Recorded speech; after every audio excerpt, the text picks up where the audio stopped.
சொல்லுங்க. சாப்பிட்டு முடித்தோடனே இந்த தக்காளிலாம் எடுத்து வச்சுருப்போம்ல, அதில் கொஞ்சம் சோறுலாம் இருக்கும். அதை தட்டிட்டு ஓரத்தில் போடணும், இல்லைன்னா சூப்பிட்டு வைக்கணும்.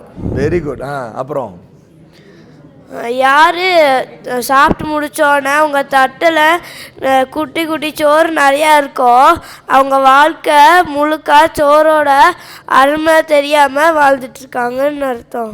Very good. அதாவது அல்லாஹ் கொடுத்த ரிசுக்குடைய அருமையை தெரியாமல் வாழ்ந்துட்டு இருக்கிறவங்க யாரு கேட்டால், அந்த தட்டில் சோறெல்லாம் அப்படி அங்கங்கங்கே விட்டுட்டு அப்படி போய் கழுவுறாங்க.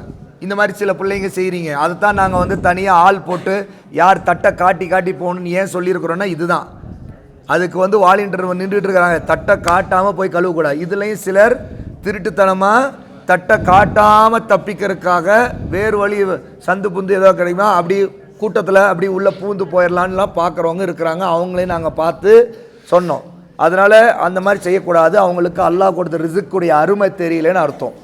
ஆமாம். அப்புறம் சாப்பிட்டு முடித்தோடனே நம்ம தூங்க போனோன்னா உடனே தூங்கக்கூடாது. கொஞ்ச நேரம் ஒரு நிமிஷம் உட்காந்துட்டு அதுக்கப்புறம் தூங்கணும்.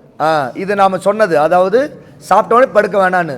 ஏன்னா சில டைஜஷன் பிரச்சனை வரும், இந்த மாதிரிலாம் இருக்குது. ஆகவே கொஞ்சம் நார்மலாக. அதனால தான் நீங்கள் டின்னர் சாப்பிட்ட பிறகு கூட உடனே படுக்க விடாமல் ஒரு அரை மணி நேரம் அப்படியே கொஞ்சம் வேறு சில விஷயங்கள்லாம் உங்கள்கிட்ட பேசிட்டு அப்புறம் தான் படுக்க வைக்கிறோம். ஏன்னா உடனே சாப்பிட்டோடனே சாயக்கூடாது. சாப்பிட்டு முடித்தோடனே நம்ம எதை விளாட்டுமே விளாடக்கூடாது. இல்லைன்னா நம்ம வயிற்றுக்குள்ளே இருக்கிற சோறு எல்லாமே கலங்கி நம்மளுக்கு வாமிட்டு, ஃபுட் பாய்சன் இது மாதிரி ஆகும். பாருங்கள், இது ஹெல்த்தி டிப்ஸ். இதெல்லாம் இது ஒரு ஹெல்த்தி டிப்ஸு. அதாவது சாப்பிட்டுட்டு உடனே ஒரு மாதிரியாக விளையாட ஆரம்பிக்கிறது. ஏன்னா சிலர் சில பொடி பசங்க குட்டி பசங்க டைவே அடிக்கிறது. சாப்பிட்டு டைவ் அடித்தா எப்படி இருக்கும்? அப்புறம் ஒரு மாதிரி வயிறு டிஸ்டர்ப் ஆகி சில நேரத்தில் வாந்தி கூட வந்துடும். அதனால் அந்த மாதிரி செய்யக்கூடாது அப்படிங்கிற ஒரு ஹெல்த்தியான டிப்ஸு. சாப்பிட்டு முடித்தோடனே நம்ம அல்லாஹ் தந்த சாப்பாடுக்காக நம்ம நல்லா துவா செஞ்சு தேங்க்ஸ் சொல்லணும்.